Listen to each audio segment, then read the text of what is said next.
Hey guys, so today I want to talk to you about something called polyatomic ions. Now, a polyatomic ion is essentially a molecule that has a charge. It's an ion. And this is a little confusing, so I'm going to start this off with some examples. Okay, so ammonium.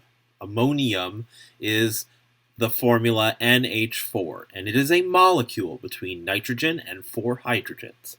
Okay, so they are sharing electrons.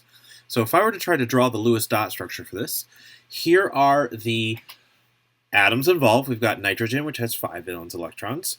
Hydrogen, each has 1 valence electron. There are 4 of them there. If I count up all the dots, I'd have 1, 2, 3, 4, 5, 6, 7, 8, 9. There are 9 electrons here involved in the atoms that are going to make up this molecule. Okay, so 9 valence electrons. Now, when I actually structure it, one thing you will notice is you have all these hydrogens around that nitrogen, and the hydrogens are supposed to go where these single pairs are, but this is actually a double here, yet there's a hydrogen there. Okay, so we still have the 4 hydrogens surrounding this nitrogen, but like how did it attach to this double here, and what happened to its extra electron? Well, essentially, there's only 8 electrons in this picture.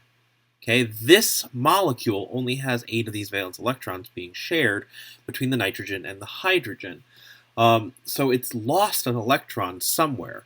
When this molecule formed, it has to form in a chemical reaction with something else, say some sort of nonmetal, and that nonmetal will actually take that extra electron when this molecule forms. So this is sort of a combination between molecule and ion, where it is a molecule, and these atoms are sharing these electrons, but in the process of forming, it actually had to get rid of one of its electrons, so the whole molecule has a charge. That missing electron, where is it missing? It could have been from this hydrogen, or this hydrogen, or this hydrogen, or this. I mean, really, it could have been any one of these hydrogens. So, and these electrons are constantly moving back and forth from the nitrogen and the hydrogen. So, really, the whole molecule itself, just this whole entity, has a positive 1 charge because it's missing an electron somewhere in the sharedness of all the electrons here.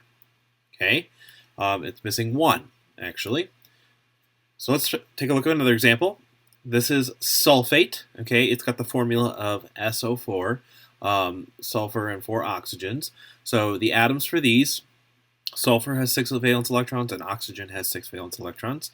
So we've got the sulfur and 4 oxygens. If I count up all the dots here, this is 30 electrons. Okay, so the molecule should have 30 if it was neutral, but it's not. So when this molecule forms, we have the sulfur in the center, and then we have the oxygens around it, surrounding it. When this molecule forms and forms the structure that you have right here on my screen, you actually have, if you count them up, more than 30 electrons here. Essentially, each of these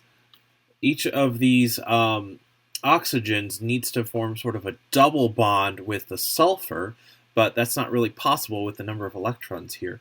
So we actually have single bonds for each and every single one of these oxygens, and if I count them up, there are actually 32 in this picture. There are 32 electrons in this picture, which is 2 more than it should have.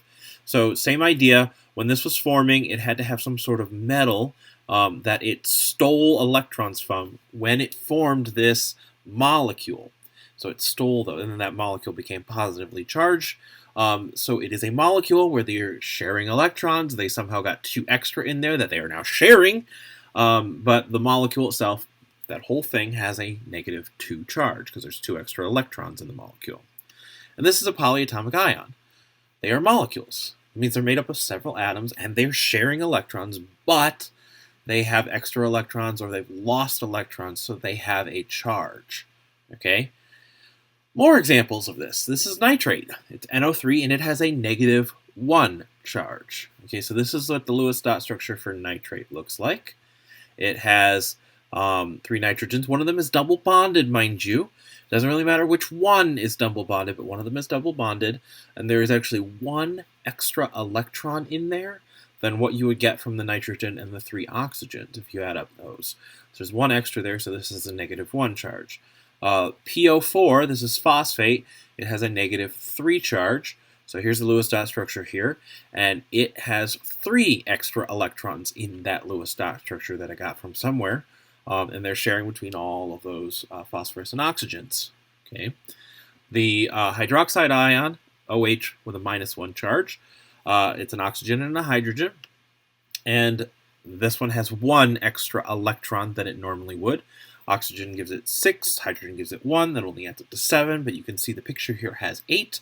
So an extra electron in this molecule, being shared between the hydrogen and oxygen, mind you, gives this molecule a -1 charge.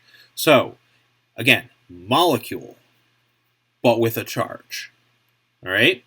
It's not a neutral molecule because there's extra electrons in there somehow. Normally molecules are just sharing them, they're neutral, but this time there's extra one in there that they're sharing, and so has a charge here. Now, I like to draw these as actual molecules like this. So I like to actually draw them where you got the nitrogen with 2 oxygens around them. And then because it does have a charge, this whole thing, this whole entity has a -1 charge. So just looking at this picture, I want to make it absolutely clear that this is 4 atoms. There are 4 atoms here, but it is only 1 ion. Okay, it is 1 ion. The molecule, the whole thing, is 1 ion. All right? Same thing with these other 2. Here's a picture of the phosphate, PO4. We've got 4 oxygens and 1 phosphorus, and you count them up, there are 5 atoms there. Okay? But it's only 1 ion, and that ion has a -3 charge. All right? The hydroxide here, I would draw it like this. There are 2 atoms here, and it has a -1 charge, the whole thing. So 2 atoms, but 1 ion. All right? The whole thing is 1 ion, 1 molecule, and it's 1 ion. It's got the whole thing has a charge. Okay, treat it like one thing. And it can get a little confusing because you have multiple atoms here, but it's only one thing. All right? Multiple atoms, but it's only one thing, 1 molecule, and it has a charge, it's 1 ion. All right? So let me give you a few examples of some compounds that have polyatomic ions. So we already talked about nitrate on the slide before, okay? So what if we paired it with sodium, which has a +1 charge? So we have a sodium ion, which is 1 atom, and it's 1 ion, okay, like we were dealing with before. But now we have a molecule with 4 atoms, but it's only 1 ion. You have a +1 and a -1, so 2 ions here that attract each other, positive and a negative ion. And even though you have lots and lots of atoms, there's only 2 ions, okay? And they attract each other, and since they have the same charges, it's 1 to 1. We would write the formula here as NaNO3, an Na ion, and then an NO3 ion. Treat that NO3 as one thing, all right? So this next one here, I have calcium, which has a +2 charge, and the hydroxide ion, I had that on the previous slide there, which has a -1 charge. So these would look like this. Calcium is a single atom, but also a single ion, +2. Hydroxide's 2 atoms, making this molecule that is 1 ion. Right? Now, it's a -1 charge for the hydroxide, +2 for the calcium. So the charges here don't match, which means I need another one of the -1 ion. Now, I can't just add another oxygen and another hydrogen. It has to be a whole OH molecule. So it's got to be a whole nother molecule with a -1 charge. So here I've got 2 oxygens, 2 hydrogens here, but it's as an OH and an OH. Okay, I like to try to keep them separate because they're 2 separate molecules. Right, but this makes the charges balance. So the formula here, you think that it'd be just like, okay, let's just add a 2 to it, right? The CaOH2. But the problem is if you look at this, it looks like I'm talking about 1 oxygen, 2 hydrogen. It doesn't quite work. Okay, so don't just add a 2 and say I need 2 of these.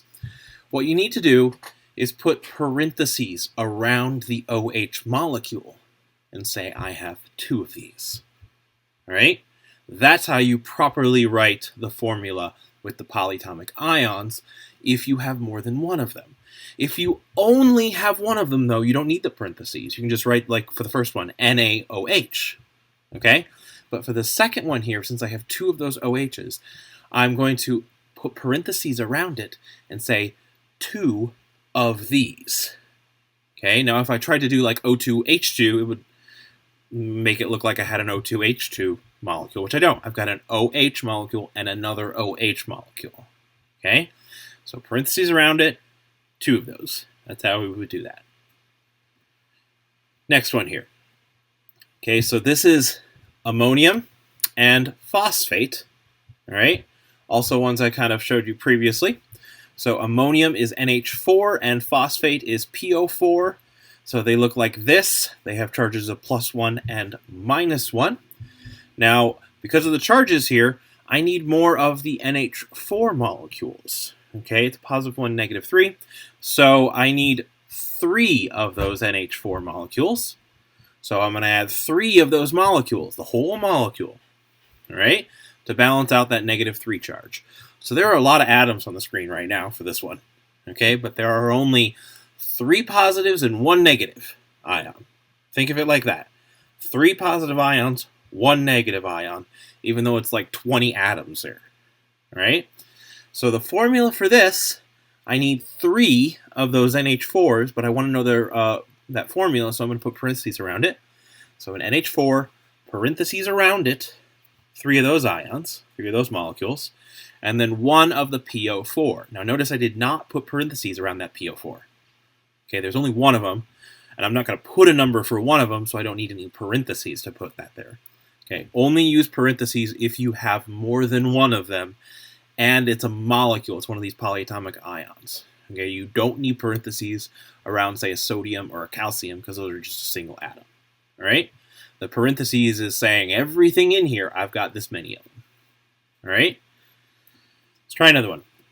Magnesium, which is a +2 charge, and sulfate, SO4. Okay, that's a -2 charge. So they would look like this. All right, we have a single atom, and then we have a molecule with a -2 charge. These have the same charge, so this would be 1 to 1. So I don't need parentheses for any of these. Okay, I just have to write magnesium, and then the sulfate, and I'm done. MgSO4. All right? Now, in a minute, I'm going to have you try a few of them. I want to do one more for you. Okay? So I'm going to do 5 of them, have you guys do 6 and 7 and 8. Okay, so this next one here, iron, which is +3, and carbonate, which is a CO3 -2 molecule. Okay, it looks like this. A single atom ion and one of these polyatomic ions molecule here. This time we've got a +3, -2. Okay, so if you remember before, similar to what we did before, +3, -2 ions, all right, you're going to need to have a 2-3 ratio, all right? So you're 2 of those irons, 3 of those carbonates, okay, and that's like 12 atoms, but there's only 3 ions there. So the formula for this one, Fe2, 2 of the Fe's, don't need parentheses around that one because it's just a single atom, and then 3 of the carbonates, 3 of those CO3 molecules, okay, parentheses around that. Your turn. I want you to try the next 3, please. Pause the video, finish the rest of the page.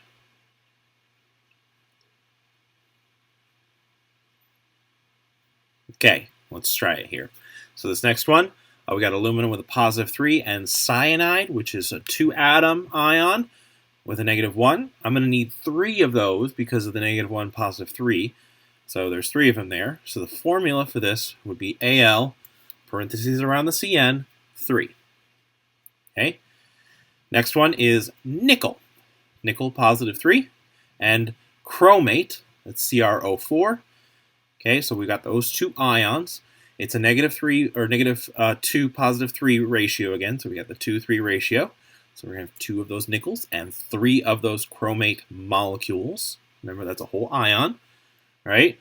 So the formula here would be Ni2, parentheses around it, CrO4, 3. Okay.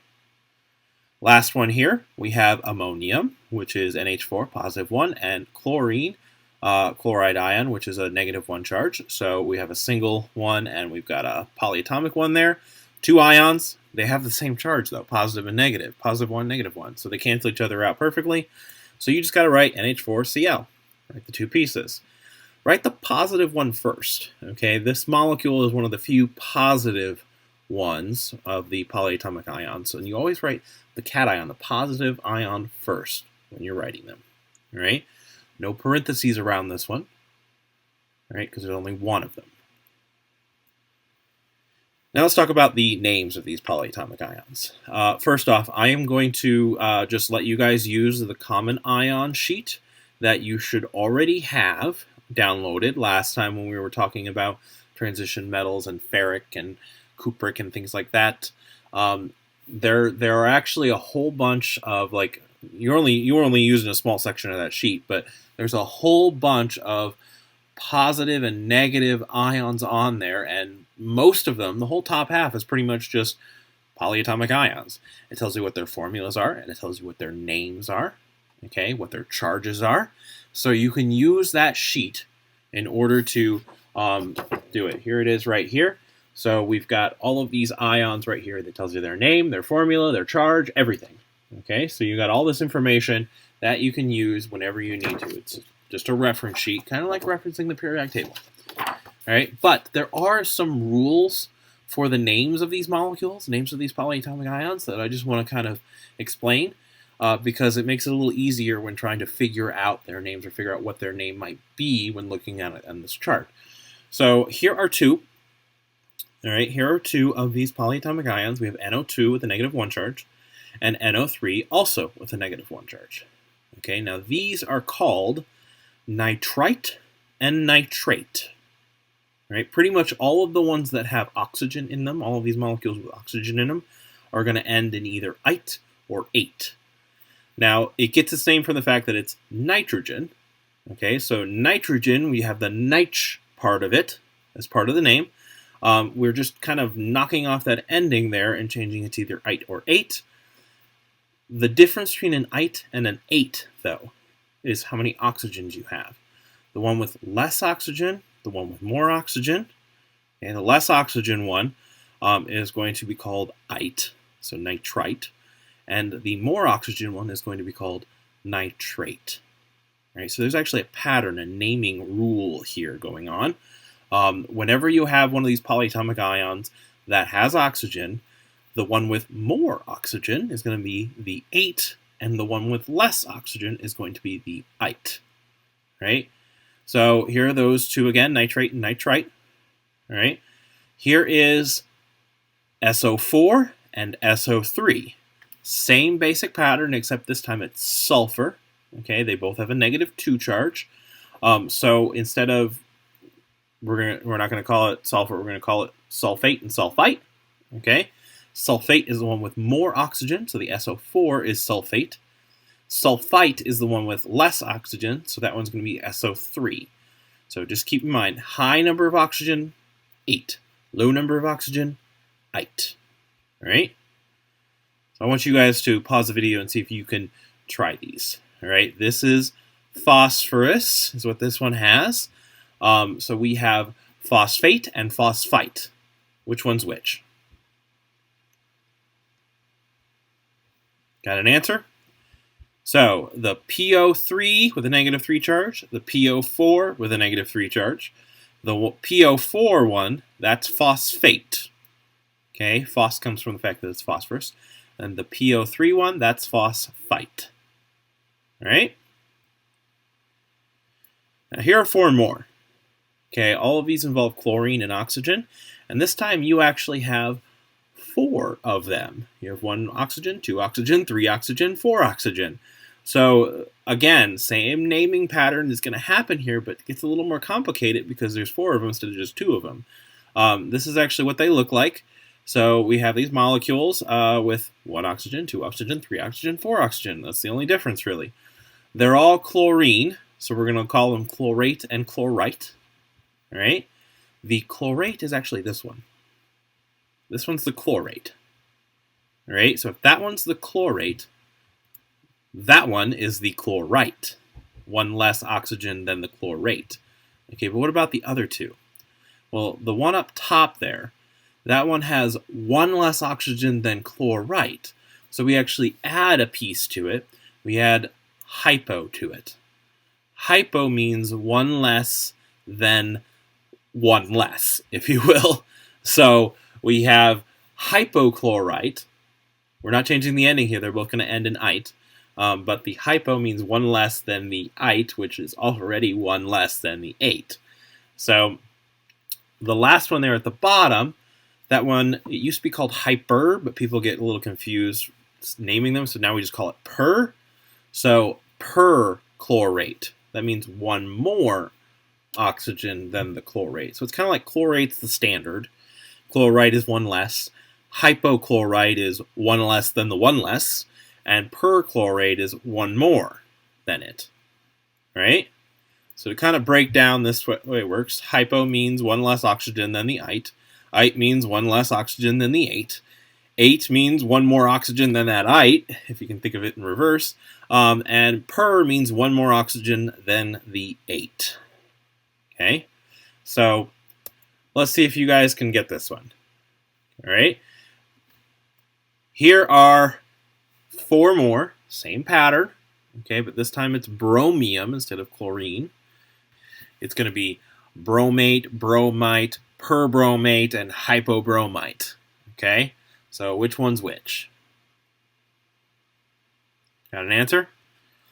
So this one here is bromate, and then bromite is going to be one less than that, and then one less than that would be hypobromite, and then one more than the bromate, perbromate. Okay? So this is how you name all of these ions. Now what about when they're in a compound?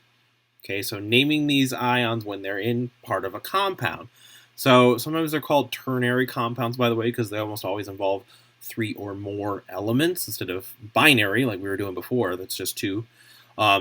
So to name them, it's basically the same thing as naming normal ions. Okay, you're going to name the positive ion, just name it, and then you're going to name the negative ion. Before you would name that element and change the ending to "ide," but this time you're just going to name the negative ion. Done. Okay, because the ending has already been changed to reflect the name of the molecule. So you just got to name which ion it is. So let me give you a few examples here. So this first one, this is sodium, and then this is C2H3O2. It has a -1 charge. So here's the formula for it. It'd be a 1-to-1 ratio. What its name would just be naming these pieces. So this is sodium. If you figure out the name of this one, this is actually acetate. Okay, so this is the acetate molecule. So all we got to do is just name the pieces. Sodium acetate. That's it. Okay. Next one, this is magnesium. Okay, +2 charge, and then acetate again. All right. Now this one has a 1-to-2 ratio in the formula, but we are not going to take that into account. We don't include the ratio as part of the name when we're talking about ions, and this is ionic. Okay, so we're just going to name the pieces. Magnesium acetate. All right, now to figure out the names of these, again, it's easiest if you look it up on that sheet I gave you a couple days ago, okay, with those whole bunch of different ions on it. This next one here, we have aluminum and then Cn with a -1 charge. That one's called cyanide. Okay, so this one would be called aluminum cyanide. This would be a 2 to... Whoa, that formula is wrong. There should not be a 2 there. Oh, I just noticed that. There should not be a 2 there. Okay. All right, next one. Ammonium is what that's called. And then that one right here, this is nitrite. Okay, it's one less oxygen than nitrate. So this one would be called, it's a 1-to-1 ratio, but still we would just call it by the names, ammonium nitrite. Ammonium nitrite. Your turn. We figured out the formulas of a whole bunch of them earlier. Okay? So I want you now to try them. So I'll put the first 4 up. These are the same ones we did before. All I wanted you to do now is name them. So pause the video, go back and name those 8 ones that we did before. Okay, here are the answers. So number 1, the NaNO3 one, that one is called sodium nitrate.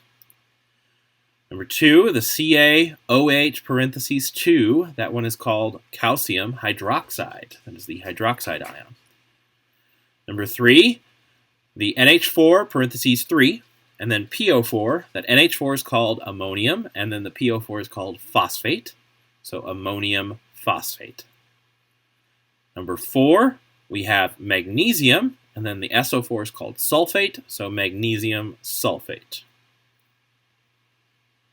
Okay, here we have the rest of them. Hopefully you got the answers to these ones too. This first one here is iron, and then that molecule there is called carbonate. CO3 is a carbonate. Now, iron is a transition metal, so you are going to have to give that charge as part of the name. So it's not just iron carbonate, it's iron 3 carbonate. We're still doing that with the transition metals. Okay, iron 3 carbonate. Next one, we have aluminum, and then that CN molecule is called cyanide. So this would be aluminum cyanide. The next one, we have nickel, and nickel has a +3 charge. It is a transition metal. And we have 3 of those molecules which are called chromate, CrO4. So this would be nickel 3 chromate. And last but not least, NH4 is ammonium, and then that Cl is just chlorine, but it's an ion, so we call it, it's the last one there, so we actually do change the name on that one. So we're going to call it ammonium chloride, okay? Since this is an element, we are going to change the name on that. And that is polyatomic ions.